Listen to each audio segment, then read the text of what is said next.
इस समय दुनिया भर की आर्मी एक टीम बनी हुई है और काफी गुस्से में है क्योंकि जब से ये अनाउंस किया गया है कि साउथ कोरिया के मिनिस्ट्री ऑफ कल्चर बीटीएस के खिलाफ इन्वेस्टिगेशन करने वाली है और उन्होंने बीटीएस के ऊपर एक लीगल केस भी किया है, तब से बहुत ही ज्यादा हंगामा हो गया है। कई सारे आर्मीज का मानना था कि ये सब काफी अननेसेसरी है, लेकिन क्या आप जानते हो कि फाइनली मिनिस्ट्री ऑफ कल्चर ने कंफर्म कर दिया है कि उन्होंने बीटीएस की इन्वेस्टिगेशन शुरू कर दी है और पुलिस इन्वेस्टिगेशन के लिए हाइप की बिल्डिंग तक भी पहुंच चुकी थी। यही नहीं बल्कि बताया जा रहा है कि शायद बीटीएस को भी मिलिट्री से बुलाकर उनसे इन्वेस्टिगेशन करी जाएगी या फिर मिलिट्री बेस में ही मिलने जाएंगे बीटीएस से और वहां पर उनसे सवाल और जवाब करे जाएंगे। ये न्यूज इंटरनेट पर काफी वायरल हो रही है कि मई 21 को recently he ministry of culture ने ये कंफर्म किया है कि उन्हें बीटीएस के खिलाफ काफी सारी कंप्लेंट्स आई हैं और उनका ये मानना है कि बीटीएस ने कई सारे चार्ट्स को मैनिपुलेट किया है।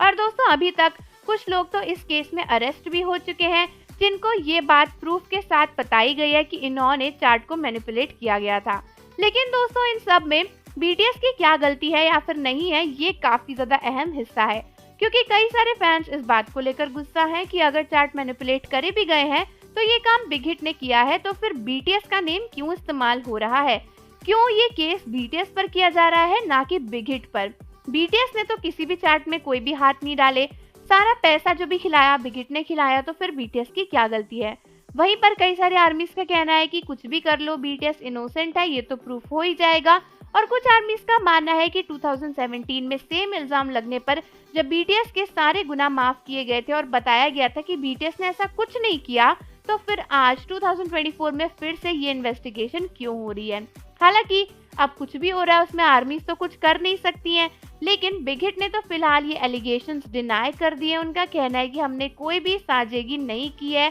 हमने कोई भी चार्ट मैनिपुलेट नहीं किया है, लेकिन अभी तक बीटीएस ने इसके ऊपर कोई भी रिस्पॉन्स नहीं दिया है। अब देखना ये है कि इस केस के अंडर क्या बीटीएस को भी अरेस्ट किया जाता है जैसे बाकियों को किया गया है, या फिर क्या बीटीएस के मिलिट्री बेस में जाके उनसे इन्वेस्टिगेशन करी जाएगी, या फिर ये सब कुछ बिग हिट की बिल्डिंग में ही सुलझ जाएगा। कई सारे लोगों का तो ये भी मानना है कि अगर बिग हिट ने ऐसे फ्रॉड किए ही होंगे तो वो इस मामले को जल्दी ही सुलटाने की कोशिश करेंगे, इधर उधर थोड़ा पैसा खिलाकर इस बात को दबाने की भी कोशिश करेंगे। लेकिन आर्मीज का तो बस यही कहना है कि जो भी किया जाना चाहिए वो बिग हिट के साथ किया जाना चाहिए, हमारे बीटीएस के मेंबर्स का इसमें कोई भी दोष नहीं है, तो बेकार में उनके पब्लिक नेम को यूज ना किया जाए क्योंकि बीटीएस की इमेज काफी बड़ी है। इसीलिए आर्टिकल्स और मीडिया वाले बीटीएस का नेम यूज करके इस चार्ट मैनिपुलेशन को वायरल कर रहे हैं, जबकि गलती अगर है भी तो हाइब और बिग हिट की है। ऐसे में बीटीएस की जो पब्लिक इमेज है वो काफी डैमेज हो सकती है। तो आप मुझे बताओ कि आपका बीटीएस के इस केस को लेकर क्या कहना है, और जाने से पहले चैनल को जरूर सब्सक्राइब कर लो, बेल आइकन प्रेस कर दो। मिलते हैं आपसे अगली वीडियो के साथ।